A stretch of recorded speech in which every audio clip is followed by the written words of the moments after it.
Roland Martin Unfiltered for Thursday, November 15, 2018. Mike Espy, who is running to be the next United States Senator in Mississippi, will be right here. If elected, he'll be the first black senator from Mississippi since Reconstruction. So we'll be talking to him about that run. Up next, also, the ballots have been counted in Florida, and not good news for Andrew Gillum. He has lost that race for governor, and I'll tell you the number, how he lost by. And I got some serious questions for black people in 2 counties in Florida. Where in the hell were y'all on election day? And so we'll break down all the drama that's been happening in Florida as it relates to those ballots there as well. Also, we'll talk to Pam Keith, of course, a former person who ran for office twice, who's really been informing us about what's going down in Florida. Also, the president and CEO for NAACP, Derek Johnson, is here. We'll be talking about a number of issues, including the U.S. Civil Rights Commission report that blasts the Trump administration's hands-off policy attitude toward police brutality. And we'll also talk about Nancy Pelosi. Will Congresswoman Marsha Fudge of Ohio run against her to be Speaker of the House? A lot of folks are saying, oh, go ahead, let Nancy do it. But the Black Caucus is the largest caucus in the House. Democrats should black folks step up and say we want the top position? We'll discuss it with our panel. Also, Facebook gets caught using anti-Semitism to slime Color of Change, and Color of Change is not happy. They're blasting Facebook and demanding answers. And y'all know what? Another white man caught doing some stupid stuff. Now his ass unemployed. We'll tell you about the latest dumb white person who just do something stupid in America. It's time to bring the funk. I'm Roland Martin Unfiltered. Let's go. He's got it. Whatever the biz, he's on it.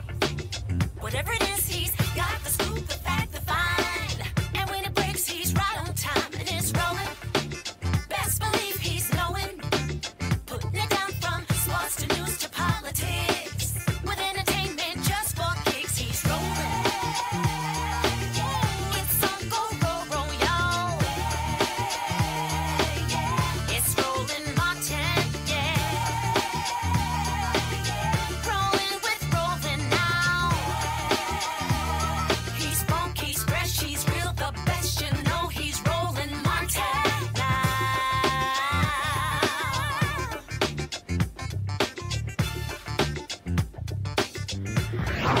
Martin.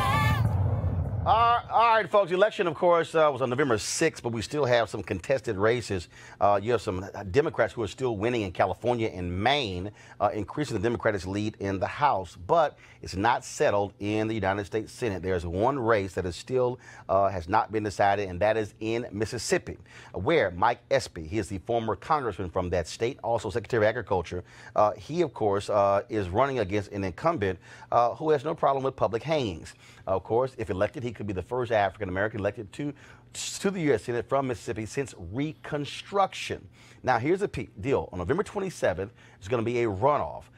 It was Cindy Hyde-Smith and Mike Espy who got the two highest vote totals on November 6th, and they are trying to replace Thad Cochran, of course, who retired for health reasons. Now, Mississippi has the highest concentration of African Americans of any state in the country, 37 to 40%. Now, the race again is between Cindy Hyde-Smith, who was appointed to replace Thad Cochran, as well as Mike Espy. Now, here's the piece. Whoever wins the most votes on November 27th, they win the remaining term of Thad Cochran. So right now, let's go to Mike Espy, who joins us from Mississippi. How you doing, doctor? Hey, Roland. Hi, good afternoon. Thanks for having me on your show. So I hear your voice is a little hoarse. That means you've been talking a whole lot across Mississippi trying to get folks to vote. So first and foremost, your opponent, she still refuses to apologize for her ridiculous comment about if she was invited to a public hanging, she'd be sitting there on the front row. That comment is just stunning, not because she's running against an African-American, but yes, for her to say that, well, that's what you say when you hold someone in essentially high regard. Yes. I don't know anybody who I hold in high regard. I'm going to say, let's go to a public hanging. Hey, Roland, I'm 64 years old. I was born and raised in Mississippi. I thought I heard every Southern colloquialism ever to be uttered, but I confess to you, I've never heard anything about any sort of public hanging. So I mean, you know, it was shocking. It was ugly. It was disappointing, harmful, really harmful because it reinforces all these negative stereotypes that people like myself, people like us, we've tried to overcome these. And so here you go. It's 2018. We're about going into the third decade of the 21st century. We got to revisit all of this, and it's just wrong. When we talk about critical issues in Mississippi, you have been not focused on the issue of you being black, her being white. You haven't even been focusing on Trump and the caravan, what's happening in D.C.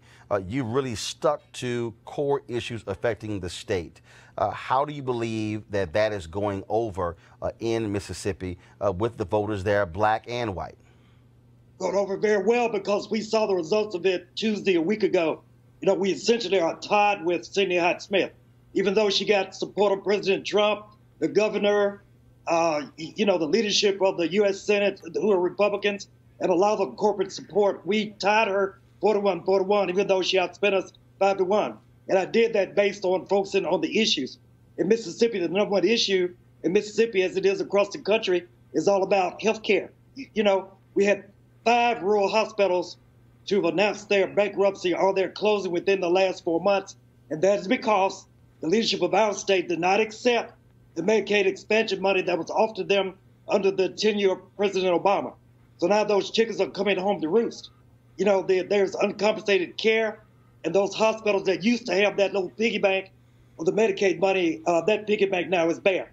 There's also the issue, you know, of our pre-existing conditions, whether hypertension, heart disease, you know, diabetes, obesity. When you go to the doctor now, you know, because the vote lost by 1 vote, and Senator Hyde-Smith voted against it, there's now a fear of insurance companies now in Mississippi denying you coverage based on your pre-existing illness, and that affects black, white, young, old, whatever gender. And so those are the issues that I've been focusing on, and those are the issues that are resonated with the people here, which is why we did so well.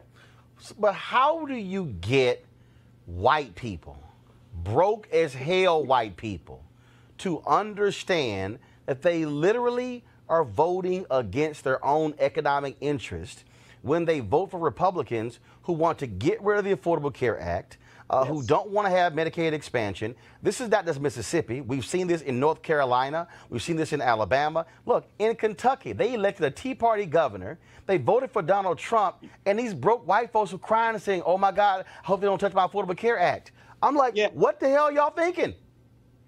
Well, Roland, you do it. You have to go to them where they are. You have to explain to them, you know, that they can't vote for issues that are alien to their interests.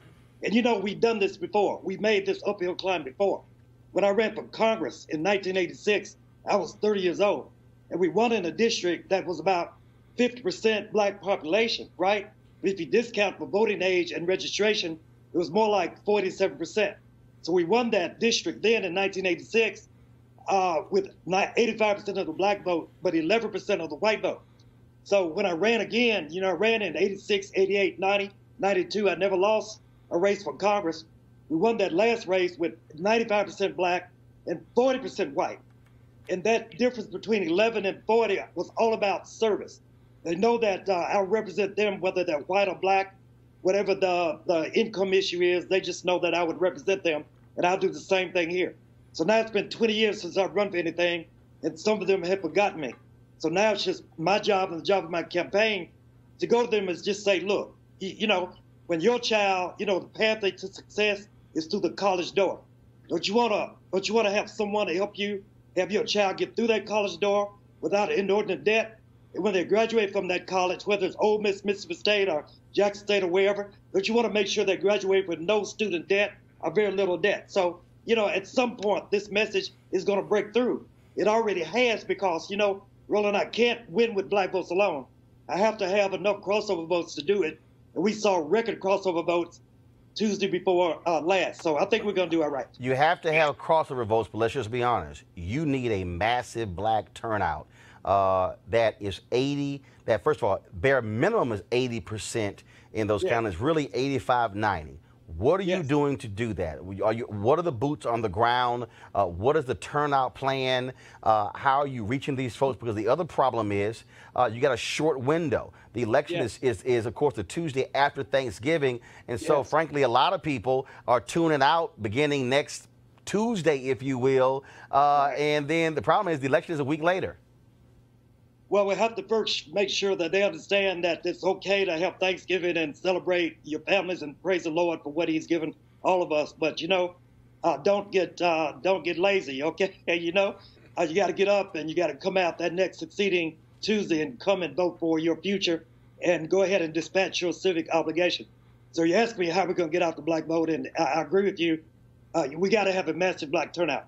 So I think we will do it in 4 ways, just as we did it, you know, a week ago last Tuesday. One is really, you know, sort of what Doug Jones did in Alabama. One is using the iPads and going into the neighborhoods, canvassing, you know, who's in the house, their propensity to vote, you know, how long it's been since they voted, what cereal they had that morning. We know all of that, and we have a large team of canvassers that have really been out the last 2 weeks, you know, in that mechanism. So that's the new school. Then, of course, you can't forget the old school.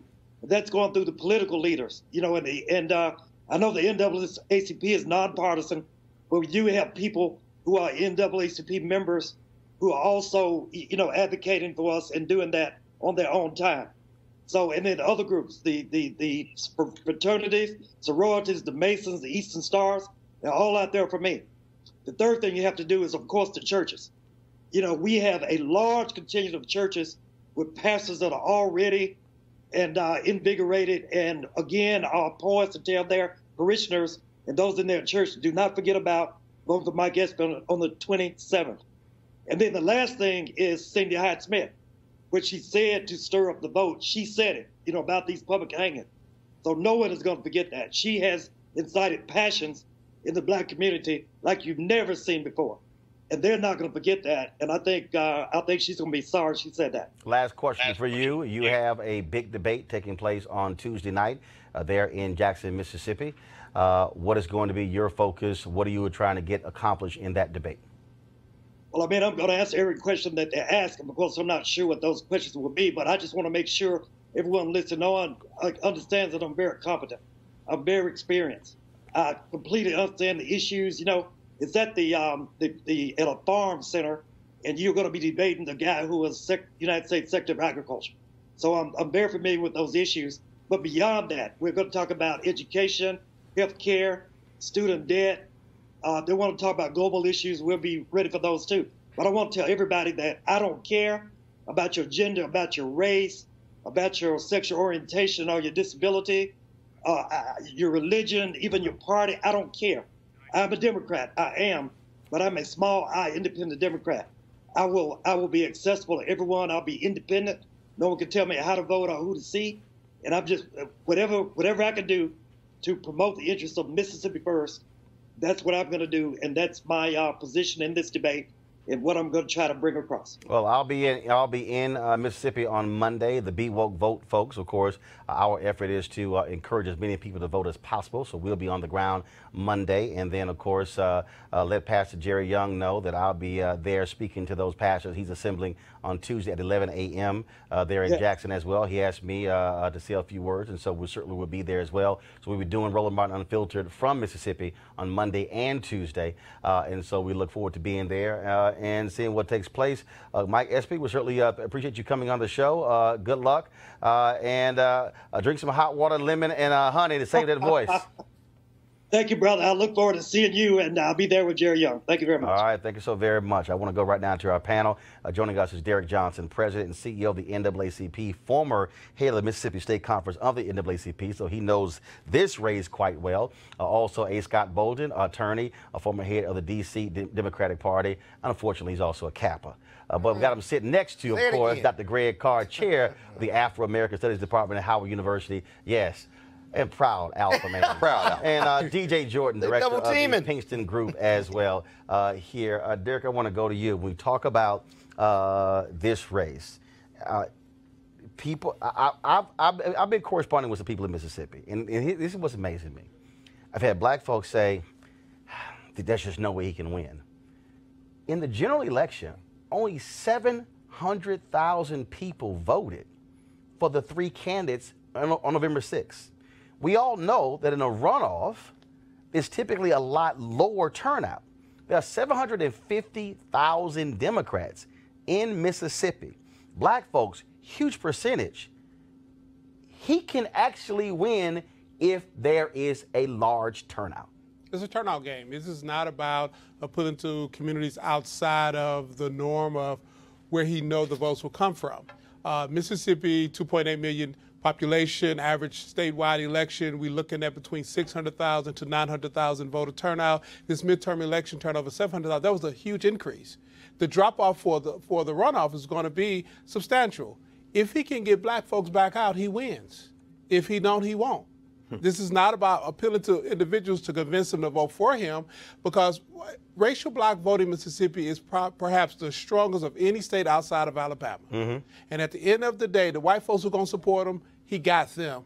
He must get black folks back out to the polls. And DJ, at the end of the day, again, if you're a Republican, she's not a lock. Again, you look at the numbers. Now, granted, you had McDaniel, a Tea Party guy who was running, but he only got 17% of the vote. That's right. And so if you look at that total number, barely 700,000 votes, that's, again, what that says is that whichever one of these candidates can generate 500,000 votes, that's likely the winner. And I think the concern there is that you might even have some Chris McDaniel voters stay home or write him in as well because they're still bitter about losing. So it's all about turnout. You could have a lot of different things impacting it. You're hearing about President Trump may come down there because they're worried about turnout as well. So this thing is far from over. Greg, what's very interesting is that the Democratic Party, what they are doing, something very similar to what they did in Alabama, and that is keeping a very low profile, okay? Because the strategy is we don't want to basically anger white voters. We don't want to make a big deal out of this. But the reality is that's not what happened in Alabama. Okay, there was huge amounts of attention, and the amount of energy on African Americans, the sisters who were being organized to turn out, played a role. And so I understand that theoretically, but that's not actually what happened in Alabama. There was a whole bunch of noise that led to people really sitting here driving the turnout machine in Alabama. That's how Doug Jones barely won. Absolutely, and I think that's why Mike Epstein opened with his remarks by quoting what happened with Doug Jones. You know, he's trying to thread a needle that's imminently threadable. I agree with President Johnson. If black folk come out, he named her as the fourth factor, but in fact, she's the first factor.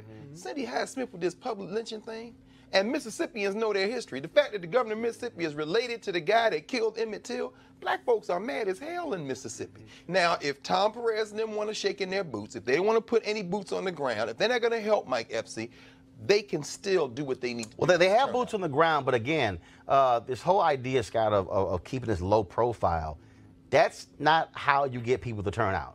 I mean, you got to be in folks' face and pounding and pounding and pounding. That's true, but the Democrats are worried about that pounding and pounding means that Republicans and white folks will come out just as strong if you start pounding. I'm not endorsing that, but let me give you a little pushback because I agree with everything and I think that it is winnable, but that 17% that went for the Tea Party candidate, where do they go? If only half show up, right? He's not getting, SP's not getting that 8% or 8.5%. That's probably going to go to the incumbent. So how does he combat that in your equation for how he can win? Very, very, very simple, Derek. Look, you know Mississippi very well.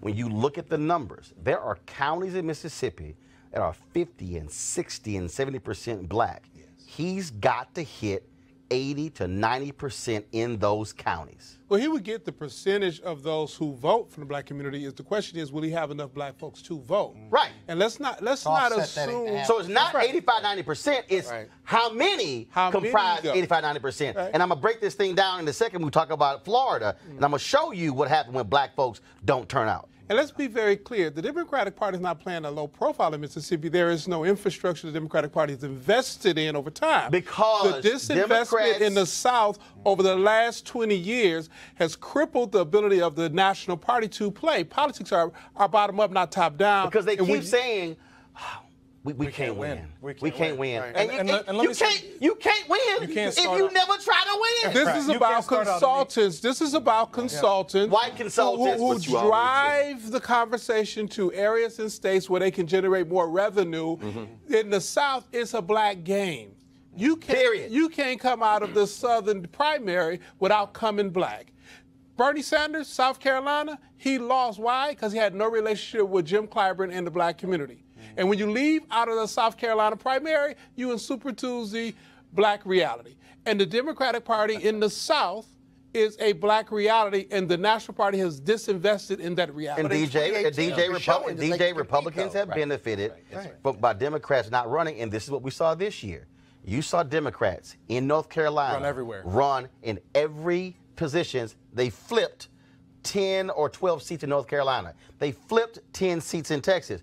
It's very simple. If you don't run, you ain't got no shot at winning. That's right. You got to have a ground game. You got to have people running everywhere, and that's what benefits some of the statewide Democrats who ended up winning, like in Nevada, and like elsewhere as well. And I'm telling you, the Chris McDaniel piece is real. His supporters are diehard. It's a cultish following, and they may not come out. Very similar to Bernie Sanders folks. If you got black folks who come out, it's going to really change that whole dynamic. But 2018. But hold on 1 second. I got to go to the next story because this again speaks to. I'm going to link these two, folks. The machine recount numbers were due this afternoon in Florida, and the result is that Ron DeSantis has beaten Andrew Gillum for governor. Now here are the numbers here that I want to pull up, and so Ron DeSantis, this is as of 6:02 p.m.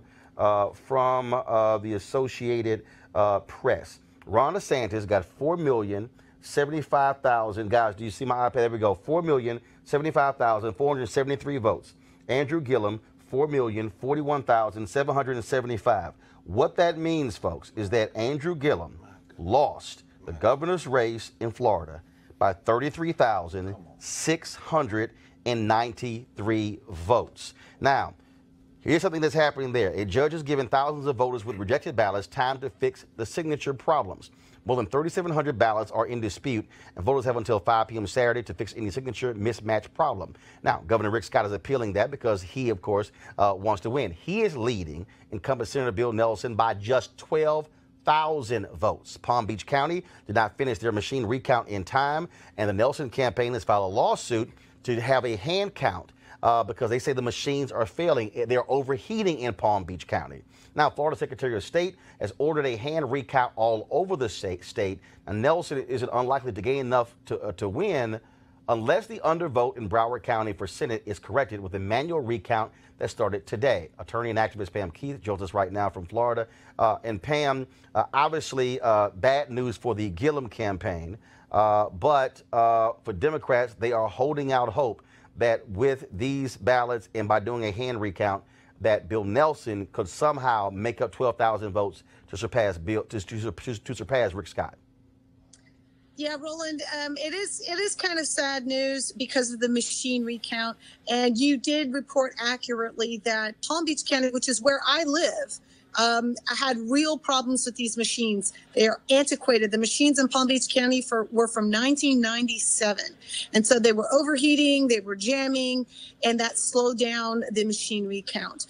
I do know that what I reported to your listeners and your viewers about the vote by mail fixing problem, be able to fix those signatures, the court ruled this morning that people have to be given an opportunity to cure defective signatures by 5 p.m. on Saturday. So, frankly, what's next? Well, obviously the manual recount is underway. Both first Nelson and Nikki Fried has been declared the winner for agriculture. So we at least picked up a cabinet seat for Democrats. That's good news. The manual recount is underway. And that's going to take into consideration both these vote by mail ballots that are getting cured, the undervote in Broward County, and any other disputed ballots. But I think at this point, the reason the race was called is they just felt there were not enough votes to make up a 33,000 vote gap for Andrew Gillum. All right, then, well, Pam Keith, we certainly appreciate you informing us of what's going on there, keeping us updated, and thanks a bunch. Thank you. Have a good night. All right, then. I'm going to go to my panel here. Henry, go to my iPad. I want y'all to see this here. So this is from the Tallahassee Democrat, and I saw this. This is in the Florida counties with the highest turnout. Ron DeSantis beat Gillum. Now, I want y'all to see this. If you, again, for all the people who are at home, I need you to understand this. When we talk about turnout, okay, you have to ignore percentages. That means nothing. Because if you could say, oh, so-and-so got 90% of the black vote. Well, if that's 200 people, that means nothing. But if it's 2,000 people, that's a huge difference. Okay, so look at this chart right here. Red, these are the counties that had the highest turnout in Florida. Sumter, 77.68%. Jefferson, 75. Collier, 73. Franklin, 70%. Now, these are not the most populous counties. The difference is, and again, all you young voters, listen to me carefully. These voters are old people. I keep telling all of these young people who are millennials, who are Gen Y, who are Generation Z, whatever letter you want to throw on it, stop running your damn mouth and realize that the people in America who vote are old people. That's who determined this election. You want to understand this here? Look, you have to go 10 deep to get to a Democratic county that got 68%, did not even get to 70%. Let's keep going down. Seminole County. Y'all notice something. The two most populous counties in Florida are not seen yet. Let me keep going. Do you see where Palm Beach is? Okay, let me go back to the top. That's the top. This, folks, is Palm Beach, 63.44%. Duval, Jacksonville, 62.70%. We still haven't got to the most populous county in Florida. Let me go further. Do you see it? No. Let me go further. Wow. Let me go further. Broward County, 57.28% turnout. Miami-Dade, 56.89% turnout. Andrew Gillum lost by 33,000 votes. If Miami-Dade by themselves turned out at 70%, he runs away with the job.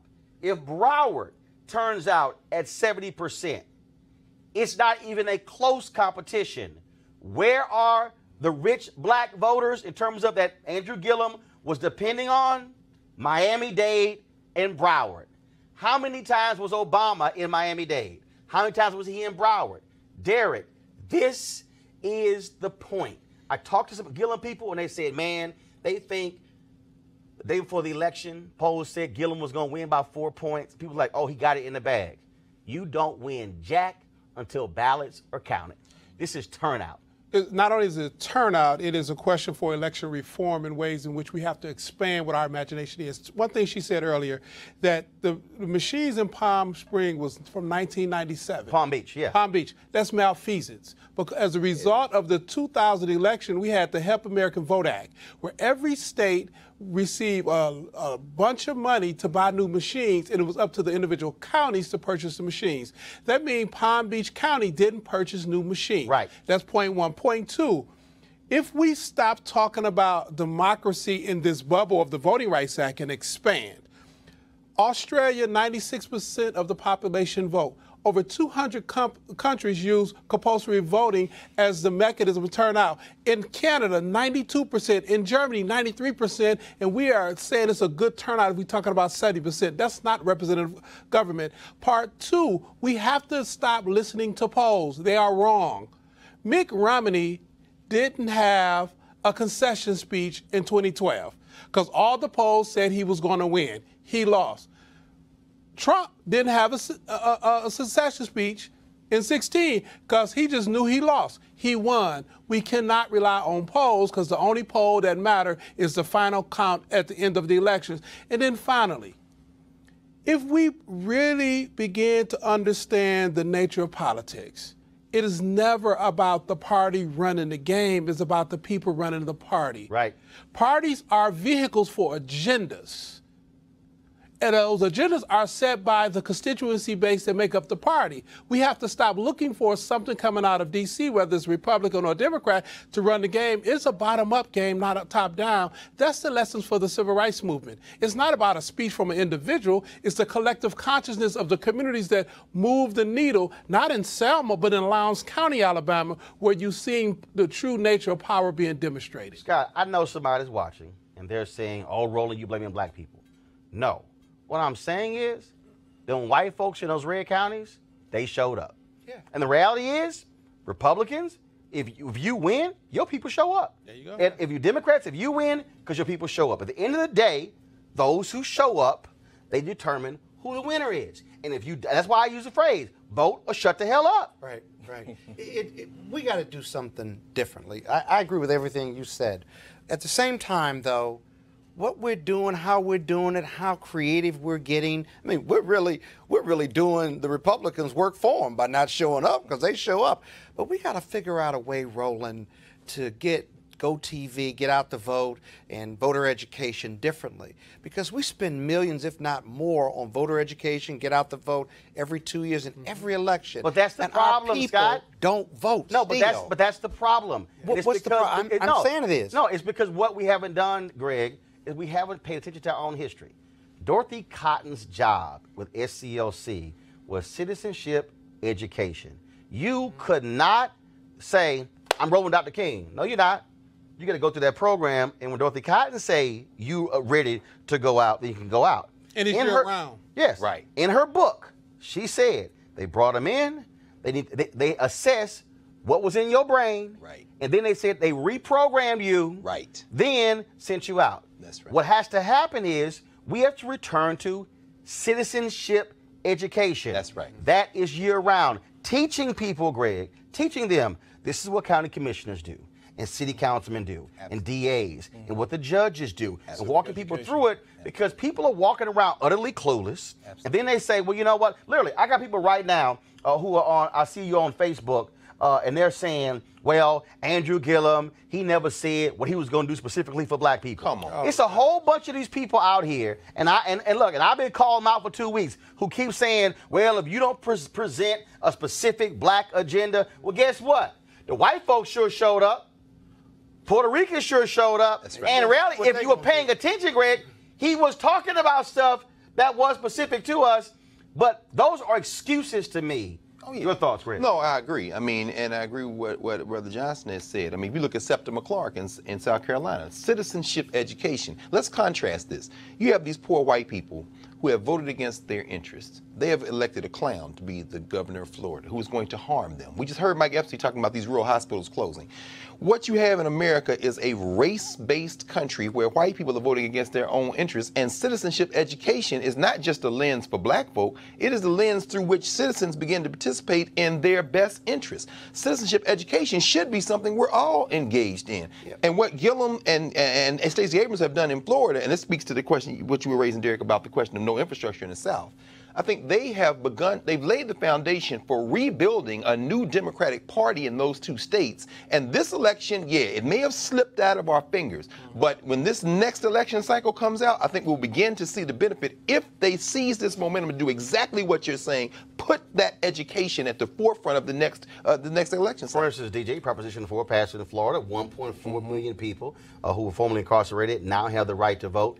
Now the question is, yes, that passed, but who is going to be driving that initiative to register those 1.4 million folks? Because that can have an impact on 2020. Well, Republicans normally implement if you have a vote like that, they're going to implement it. I mean, this is not something where they're going to try to first of all, they can't mess with it because this is not in the state constitution. Right. So they can't. They can try, but it's in the Constitution right. now. So I want to say something. DeSantis or whatever was a mediocre candidate in my opinion, but you still had people coming out. Exactly. Okay, we agree there. But you also had a candidate on the Democratic side who campaigned on very progressive issues, and one of those issues was Medicare for all. And so if you're talking about changing Medicare in a state with all these old people, they're going to get fearful. They're going to get scared. And so I think Medicaid for all? When you're advocating Medicaid for all, they're going to get scared. Absolutely. If you would have saw some of the commercials, sure. They were DeSantis was talking about how he is going to change and wreck Medicare. Yeah, because for it's Medicare a clown, for all. and there were clowns listening. But I'm just telling you. Fear. I'm just telling you. What's wrong with them? But check this out. You got DJ there. Go ahead. You got SB in Mississippi who is not campaigning on these Bernie Sanders national issues. He is focusing on Mississippi. Right. He's talking about free trade. He is talking about business economy. He's talking about health care in a way that people can understand it. But when you talk about reforming Medicare in a state that has that many seniors, that's going to drive people out, and that's why you saw that many people come out. Go ahead. Let's be clear. Florida is a southern state. White folks vote against their interests if you infuse race, religion, or region. That's the driver. How we intellectualize the outcome is great for discussion, but it's not the reality on the ground. black man on camera running for governor, we can't get him. Has nothing to do with his message. It's all nothing. race. It's all about race. That is the reality of the South. It has been that way since after Reconstruction, when the Redeemers took back control of southern states. They've used the tool of race, the otherness, to create a us against them to maintain domination and control over the mode of production and cheap labor. That has carried out in the fabric of the culture of white supremacy throughout the South, and we're seeing it emerge all across the country. But Gillum only lost by 30,000 votes. So doesn't that fly in the face of your what you said? Absolutely not, because much of that culture is breaking up. Because some younger whites competing in those states in Georgia and you got people moving to Florida from other states in the Northeast. So half of the people voting there have not even lived in Florida for the last 10 years. They're coming from New York. You look at where. I'm born and raised in Texas, but people who move to Texas take on the ways of other Texans. Very fast. And if you look at where those high performers. So you're calling the whole state racist? No. Say, hold on. Stop right there. Hold up, everybody. How they vote. Hold up. Stop right here. See, now it's your first time on the show. I'm about to baptize your ass. Okay? See, that's a nice little cheap-ass trick to work on Fox News. It don't work here. See, here's what happened. When you say, you call the whole state racist, what ends up happening? It's a racist versus a non-racist conversation. No, the reality is race is infused in the politics based upon people's perceptions, how people view certain people, how they view certain issues. You may say, oh, no, I'm not a racist, but you are making race-based decisions in your voting. We can see it in campaign commercials. We can see it in certain language. If race wasn't a role in Florida, the white nationalists would not have been running robocalls for DeSantis against Gillum in Florida. If race wasn't an issue, then you would not have had Donald Trump calling Andrew Gillum a thief. If race wasn't around. See again, no. Right. Because here's the deal. We all know and understand. That's right. Oh, you calling a black man a thief. We know that game. So the reality is, people do make race-based decisions even when they say, I got black friends. Derek. And just because people move to Florida, it don't change who they were before they moved. Racism is not a Southern unique reality. Say that again. But more importantly, the counties where the said that it was, sir. No, I never said that. You said dynamics in the South. Read my lips. What I say is what I said, right? And you look at rural Florida, that's where many of these indigenous Southern whites live. That's where you had the highest turnout based on race base. Many of the people you're talking about, they moved to some of the counties where Andrew Gillum actually won. Yeah. But at the end of the day, fear politics is not unique to the South, but although it was perfected in the South, it was perfected around race and religion. Two men getting married, a woman having an abortion, or the fear of the big black guy, or the immigrants coming across the border, although they are 3 days away or 3 weeks away. I'm going to go send the troops down there. It's all playing on fear, not policy or politics. Which is why I go back to turnout. In this last election, it was 72%, the total electorate was white. 2020 will be the first time in American history the total electorate will likely fall under 70%. What that still means, though, everybody keeps talking about the Obama coalition. The Obama coalition depends upon college-educated whites and millennials voting at higher numbers. It also depends upon blacks and Latinos voting. Right, but it depends upon them voting at higher numbers. The point I'm trying to make to black people, we can't take elections off. Our numbers must be maintained in turnout, not percentage, but turnout at high numbers, because higher turnout among African Americans can overtake average turnout among white voters, and that's what I'm saying. Gillum will be governor right now you had higher, if Broward County and Miami-Dade not even hit 70%, if Miami-Dade and Broward had hit 65% of turnout, Andrew Gillum is governor. Roland, it's turnout. You're still not getting to the crux issue, and that is, Why aren't they voting? Right. They have every motivation to vote. No, he said- All the money spent. Why aren't they voting, though? In the end, why aren't they voting? It's Who's education. talking to him? Greg, go ahead. No, it's education. It's citizenship education. I mean, but it's one other thing. EPSI, the 27th is the election. It's still out there. I agree with you, Derek. They can get that seat. And people forget, in Texas, Ted Cruz basically got his seat in the United States Senate because of an off-cycle election. So low voter turnout, he They're got it. bombarded with Scott, ads. no, They're no, Scott, no, bombarded no, with but ads. Scott, it's not ads. Right. Scott, it's not ads. The issue here, again, it goes back to education. When I am out talking to people, when I give speeches all across the country, I cannot tell you, and I've probably done more Freedom Fund dinners than Derek. Turn it over to you. It's all good. Appreciate it. That's a lot of freedom. Appreciate it. I appreciate it because ain't none of them free. But I can raise y'all money. I'm just letting you know. And I can get you new members. Right. All right. That's right. That's the chapter in Gainesville when they had their membership call. Yes. And I said, sister, I got this here. And guess what? They had 50 new members that night. Arlington, Texas, I got them 90 new members. God bless that them. night. God bless So, but here's the deal. When I'm giving the speeches, I'm connecting the dots. Yes. The problem is we live this. Yeah. Okay? We live this. Yeah. The average person out there They're not engaged. doesn't understand. That's right. Oh, wait a minute. I hear mass incarceration. What you gonna do, President? No, it's only 200,000 people in federal prisons. It's 2.1 million in state and local jails. Who is your DA? Who are the judges? And then it goes, You gotta light connect bulb the goes dots. on. That's right. A sister called me in 2016, and she said, when I had my radio show, she said, you know, Roland, I'm sorry, I don't like Hillary, I don't like Trump, so I'm not gonna bother the presidential election. I'm gonna focus on state issues. I said, really? I said, what you gonna focus on?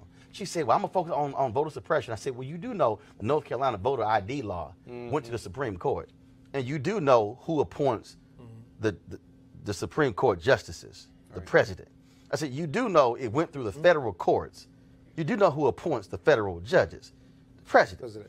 She mentioned some other. She mentioned some other issues. I said, well, let me show you how federal plays a role in that. It was her top 5 issues. We're all federal. No. She thought they were state issues. Right. Yeah. She had no understanding And they were the role actually the federal government played on those state issues. So she thought by sitting out the presidential race, I'm good. And I said, you lost your damn mind. Right. She had no understanding of it. And so the education part, the training, and so what has to happen is there are churches, organizations should be saying every single week, we're going to have citizenship education training every week. Come and learn about your local politics. I grew up, my parents were the founders of a civic club. And guess what it was? People said, well, you know, man, them abandoned houses. How we get rid of an abandoned house? Okay, that's the city. Okay, that might be jurisdiction of the county. That's right. This might be the jurisdiction of the school district. That's so then they say, well, we're going to go to these people, and regular, ordinary people learn how to transform their community. That's right. By figuring out and learn, okay, oh, who you control this? Oh, you control this? Oh, I need to set up police patrols. Well, I ain't going to go to the councilman. I'm going to go to the police commander for my neighborhood. Right. That was training. Right. The neighborhood was revitalized because people were trained. Right. Derek, that's it. There has to be massive citizenship training in the black community and other people as well. We got to start it with young kids. Every week. No, we got to start with everybody. Got to start with everybody. too, 'cause what- Final comment on this topic before I go to the break. You notice civics is no longer taught in many schools, and the people we're talking about, they see themselves as victims of government, not owners of government. Right. And we have to go so they can see that they own this. These are their tax dollars. These are not the lazy people sitting down. These are people who work every day, cleaning the hotels, working at the question. restaurants, No question. and they don't see themselves as owner of a system. Right. Because they have been persecuted by that very system. All right, folks, got to go to a break right now. When we come back, we're going to talk about the race for Speaker of the House. You got a black woman from Ohio who says she is thinking about challenging Nancy Pelosi. Does our panel think that's a good idea? Next on Roland Martin Unfiltered. Hey everybody, this is Sherry Shepherd. You're watching Roland Martin Unfiltered, and while he's doing Unfiltered, I'm practicing the wobble. Yes, I am. Because Roland Martin's the one, he will do it backwards, he will do it on the side. He messes everybody up when he gets into the wobble, because he doesn't know how to do it, so he does it backwards. And it messes me up every single time. So I'm working on it. I got it. You got Roland Martin. Hi, my name is LaToya Luckett, and you're watching Roland Martin Unfiltered. What's going on, everybody? It's your boy Mac Wiles, and you are watching Roland Martin Unfiltered. What's up, y'all? It's Ryan Destiny, and you're watching Roland Martin Unfiltered. What up, Lana Well, and you are watching Roland Martin Unfiltered.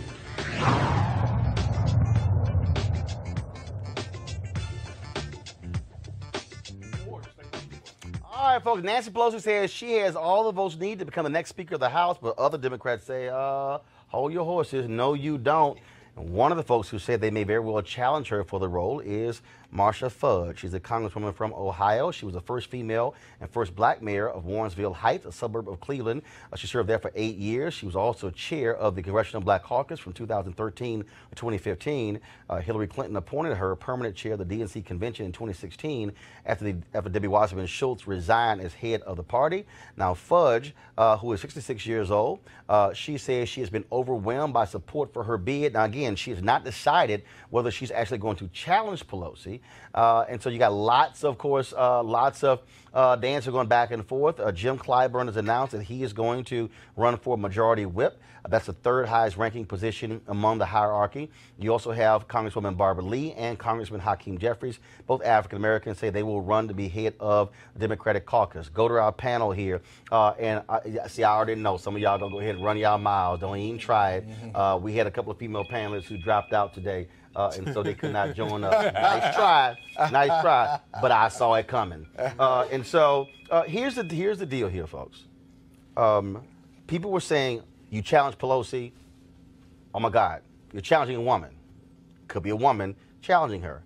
Second, there's never been a black woman among the Democratic leadership or the Republican leadership in Congress. It's ridiculous. Black women are the most important constituency in the Democratic Party.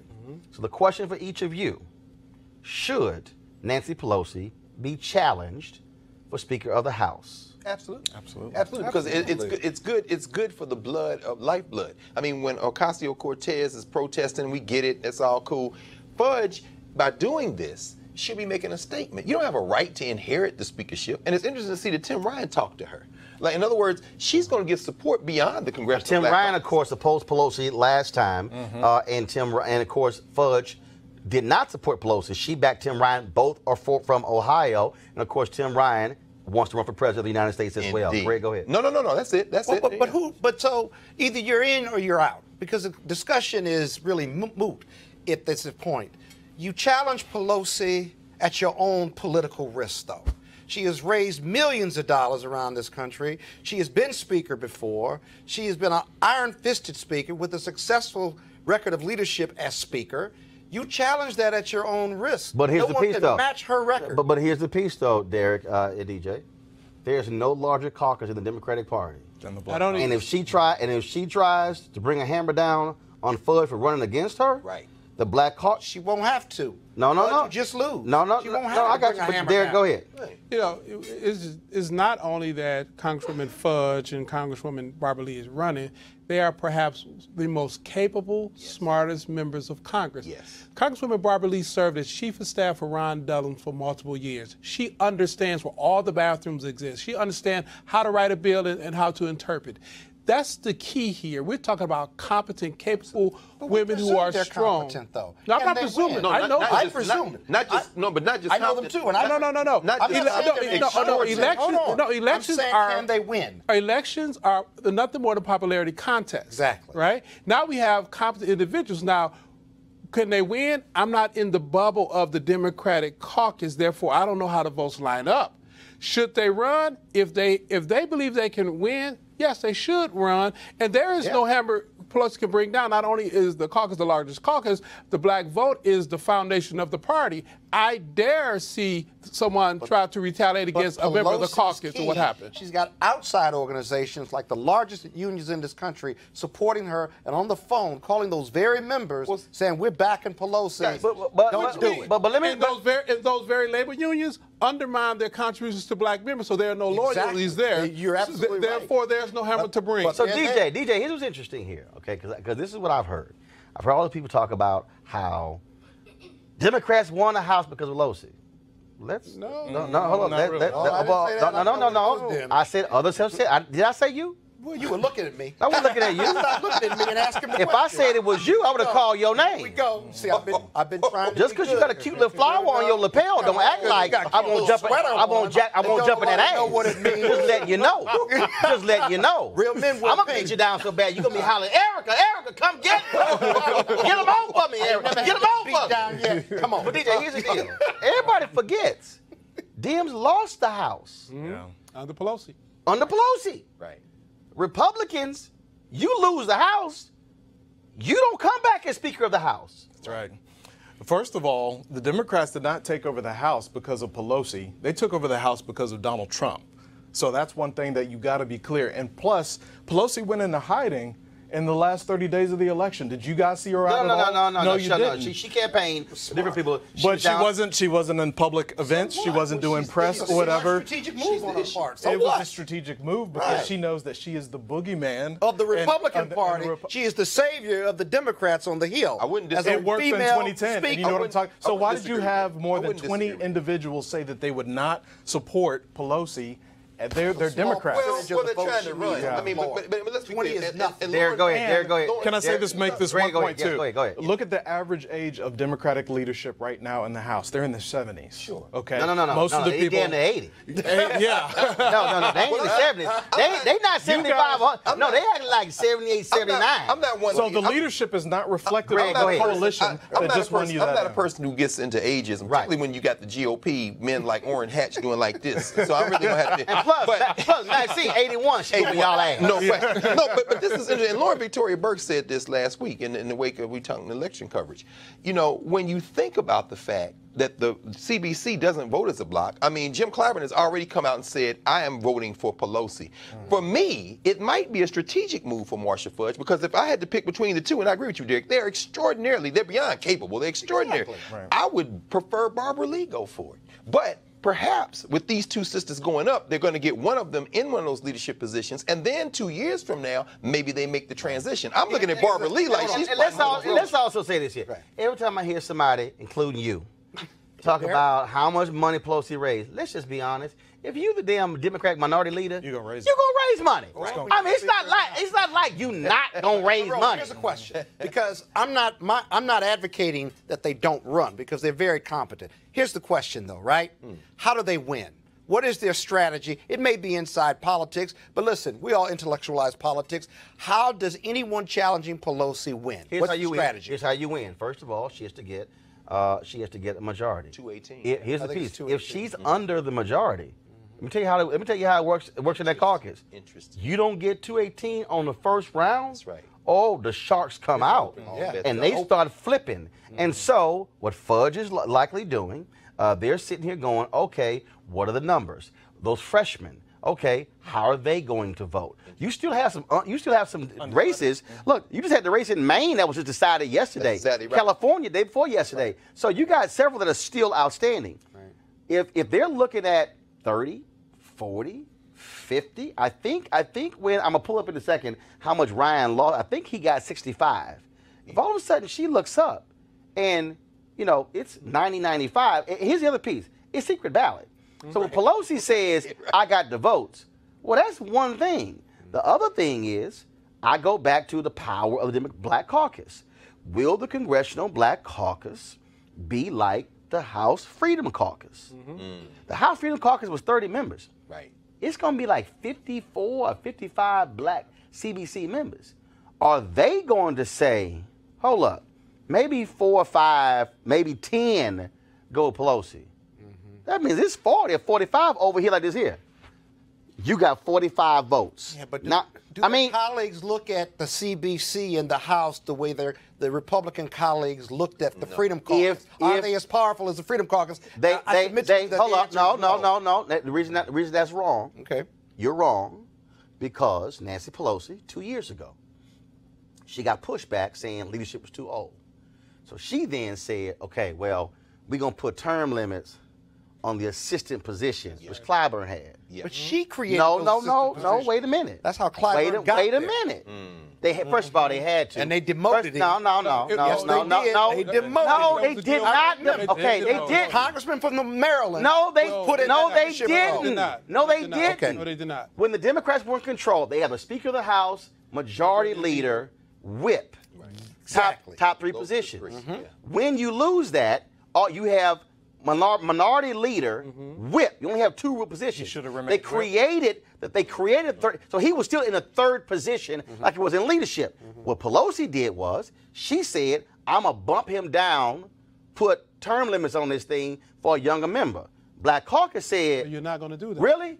The whole Black Caucus walked out the room. She was like,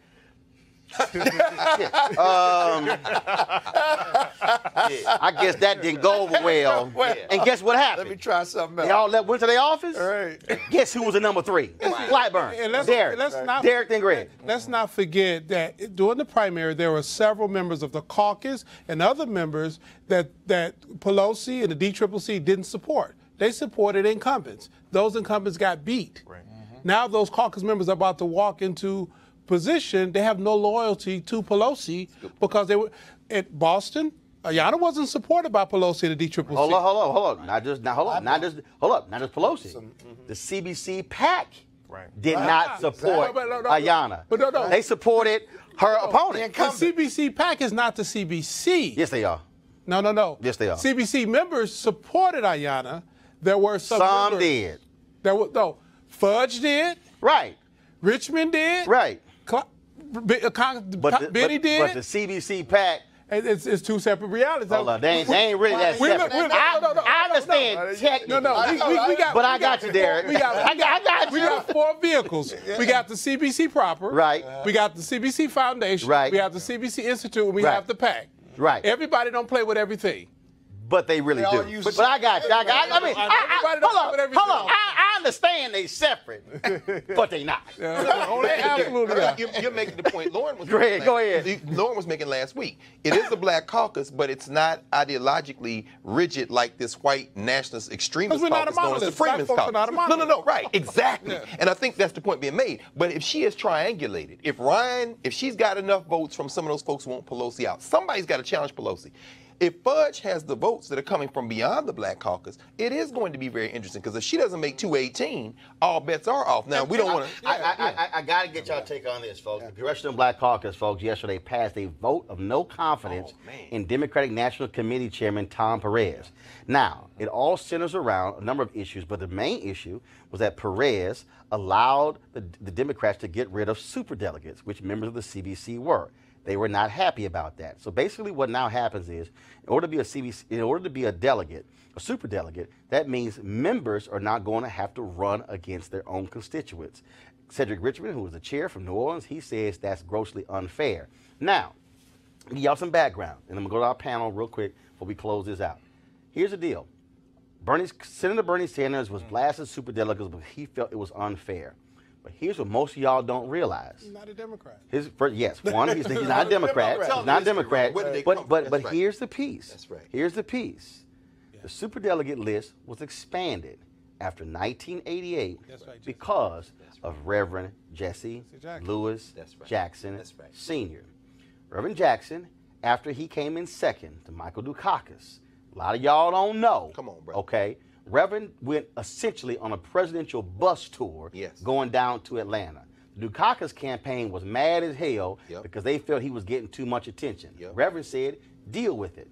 Reverend Jackson had Ron Brown installed as chair of the Democratic National Committee. That's right. It was Reverend Jackson, Ron Brown, Dr. Ron Walters, and Harold Ickes, who first of all changed the DNC rules to get rid of winner take all to proportional delegation. The reason y'all love Obama and he became president is because of proportional delegation. If that doesn't get changed, he loses. Why? Because Hillary won Texas, Ohio, Pennsylvania, California, and Nevada. She won the large states. Old rules, Obama's toast. Hillary is the nominee. But the superdelegates, Reverend Jackson, had that change where black political folks got more power in the party, and not just black CBC members. It was black mayors. it was black county commissioners. That's right. And that's why the CBC members were angry when they changed the rules, because they said, how dare you usurp black authority to make Bernie Sanders happy, to Derek's point, when he wasn't even a Democrat. What do y'all make of the vote of no confidence of Tom Perez? Well, Tom That's Perez. damning. First of all, that's very damning because the black community is your base, and you have to take care of them, and Tom Perez Not if did you not. take them for granted, you don't have to You take take care of them. So when we it get came- taken for granted, and we got nowhere else to go. When it comes to contracts, when it comes to staffing at the senior level, yeah, I just came off of Capitol Hill working for Senator James Langford. I was the only black communications director in the entire Senate. The entire Senate. On either for the side. on either side for the 3 years that I was there. And so I think this is just yet another example of the DNC and the Democratic Party taking for granted black voters and black operatives in the party as well. So, but I do think it's very interesting. You do have a generational difference even within the black community. You have young black activists who got involved in politics because of Bernie Sanders, and they were railing against these superdelegates as well. Yeah. You tighten Greg, it up. Greg, That's the truth. Scott, It's Derek, the truth. follow next door. I remember '88 because I was in law school and we worked on that Jackson campaign. You talk about voter education. Jesse Lewis Jackson knew how to talk to people, and he flipped a lot of young people in '84 and '88. And I remember how angry we were because we were going to Atlanta for a cold-blooded fight. We thought Jesse was getting ready to do this thing. When they called that press conference and he said, I released my delegates to do caucus, we had to understand Jesse was playing the long game. This right now, we're in a similar moment. This party's going to have to decide what it's going to do. What Jesse Jackson did in '88 made Barack Obama possible. He should get on his knees and thank Jesse all the time. But my point is this. If they're smart now, Tom Perez is the past, man. This thing is about to have a sea change. This is the moment when they're going to shape what this party's going to look. In all fairness, Scott, Perez has his hands full, and from the moment he was elected, had his hands full. Well, remember, he didn't even want to run for it. Exactly. Obama made him run Exactly. to make sure Keith Ellison didn't win. And you got this far left wing of the Democratic Party called Bernie Sanderites, who are driving at least half of the agenda, and he's not a Democrat. He shouldn't be on the Democratic ticket next time, but they've got to deal with this progressive left. And I know you hate that term, but that far, far left, they are trying to dominate. I don't hate the term. I know what the hell it means. At the end of, Derek. at the, end of the day, when the caucus needs to come together, they can demonstrate that they can come together when they operate in the African American interest. But this is a game of chess. It goes back to the speaker race. You know, we're looking at one thing, and the real negotiating that's taking place is about something completely different. So we need to make sure that at the end of the day, if we're represented by members of the CBC, that they're playing chess, not checkers, and not being used as other people's pawns. Gotcha. Exactly. And also, Scott, when you get your own damn show, you can wear a sweater if you want to. I'm going to get my just show saying, one go day. ahead, but you ain't got your own. It's going to help me. And that's why you wearing that tie as a panelist. And that's why All right, y'all. Let me give you an update on story we've been covering. No. Don't hate. See, don't let me have to hit you with the Come on. here we go. See, don't start. See, because your knees don't work. Your knees don't work. Hold up. Guess what? You go get your cane. We gonna practice our count. Every time you drop 1, 2. All right. Let me give y'all an update. It's a story we've been following. This is the story out of the University of Texas at San Antonio. The president there has issued his final report. The teacher who called the cops on the sister who had her feet up on the desk, she's not going to be fired, but will be required to take training in classroom management. Now, here's the piece. The young woman who was thrown out did not consider the action racially motivated. Also, they interviewed every single student. All of the students in the class, they said they did not want her to be fired because they considered her to be a very good professor. They simply felt that she made a serious mistake in this particular case right here. So just y'all understand that. All right, it's the regular feature on our show. Another crazy-ass white woman, okay? This white woman here did not like the way a black woman exited a parking lot, so she called the police. After the black woman apologized, this happened. Who you calling? 911. Oh my God! Oh my God, Peppermint Patty, you're such a racist. Yes, I came in on the wrong side. She's calling 911. She's calling 911. Cut the nigger card out? You are a racist. No, come on over. Come on over. I can't. I'm getting attacked. I can't even talk right now. Oh, wow. By these two black women calling me a racist. Wow. I don't know the address. I'm going to tell y'all, first of all, we'll follow up as soon as we find out who that white woman is and when she loses her job. Because y'all know this is going to happen. I keep telling y'all white people. this is going to end black unemployment. I'm telling y'all right now. All right, speaking of that, hey, who wants to work at Comcast? It's a job opening. This Comcast employee flashed a white supremacy sign while wearing his Comcast uniform. His social media posts had a fair number of white nationalist posts. Guess what? His dumb ass got fired. Okay, let me just help y'all out. If you're gonna be a racist, it's a good bet not to have your company logo seen in the photo. Idiot. Roll's rules. Two. If you're gonna be a racist, cover your face. Because we gonna track you down. Right. I'm telling y'all right now. Listen to me. The Nielsen report has always shown, the Nielsen report on African-American consumers, black people over-index on this and this. True, okay? Y'all had more desktop computers. We got more of these, because, see, we had to pick between the landline and the cell phone.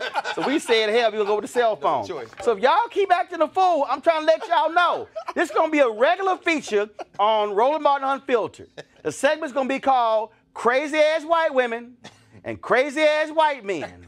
So y'all can keep going cussing us out, calling us the N-word. We're going to keep videotaping y'all. But I need black people, please, if this happens to you, do me a favor. I need you, Henry, cue that tape up, please. Play the white woman, crazy-ass white woman. I need y'all to shoot this way.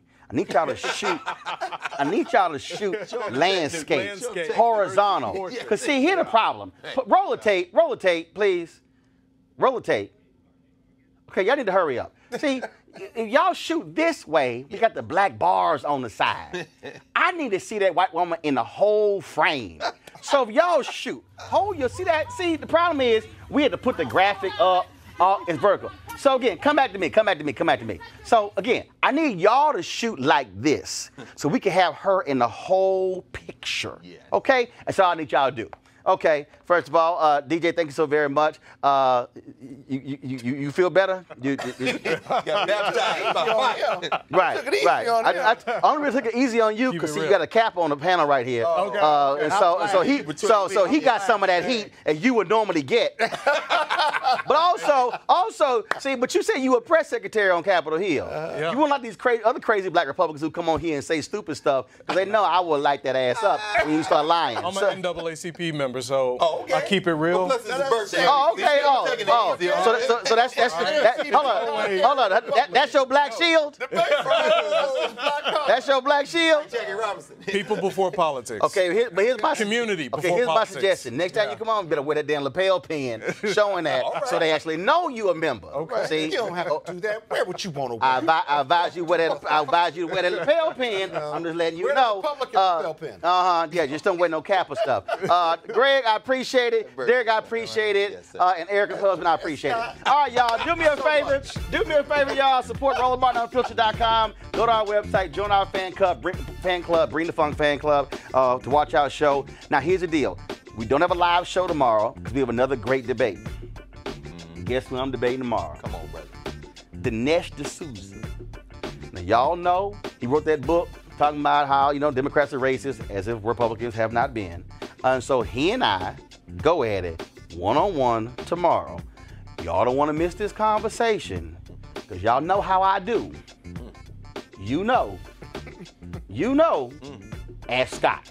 So, I want y'all to tune in tomorrow. The great debate. Me and Dinesh D'Souza right here. Roland Martin Unfiltered. And again, Monday, I will be in Mississippi. Of course, talking to black folks there about that key Mississippi senatorial race between Mike Espy and the public hanging woman. So again, support, go to our Bring the Fuck fan club, RolandMartinUnfiltered.com. Support our YouTube channel, because see, Facebook, we don't make no money off of them. Twitter, same thing. Matter of fact, Facebook, y'all sent me a thing today. Yeah, I can't tell you how much money we made from them. My Popeyes cost more than that. And so a 3-piece costs more than what we made from them. And so I want y'all to support our YouTube channel, youtube.com/Roland S. Martin. Share all of our videos there because YouTube, they pay us a hell of a lot more money. Remember, this is independent. This is black. Look, give me a wide shot, Henry. Give me a wide shot. How many other shows? Yeah, do y'all know how long it's going to take to see 5 black men on MSNBC and CNN and Fox News in at least a month. So, hold on. I'm sorry. 5 different black men. I ain't talking about the same one 5 times. And so it's right. Eddie Glaude on MSNBC and Van over at CNN. That's about it. That's about it. So again, this is the only place you're gonna have 5 black men talking, and some of y'all calm down because you know we're gonna have 5 black women. No, it's gonna be 4 black women because I'm gonna be here. So we got 4 black women. That's how we do the Roland Martin Unfiltered. So y'all please support the show. I got to go. Y'all have a great day. Don't forget, Dinesh D'Souza tomorrow. Ooh, is good.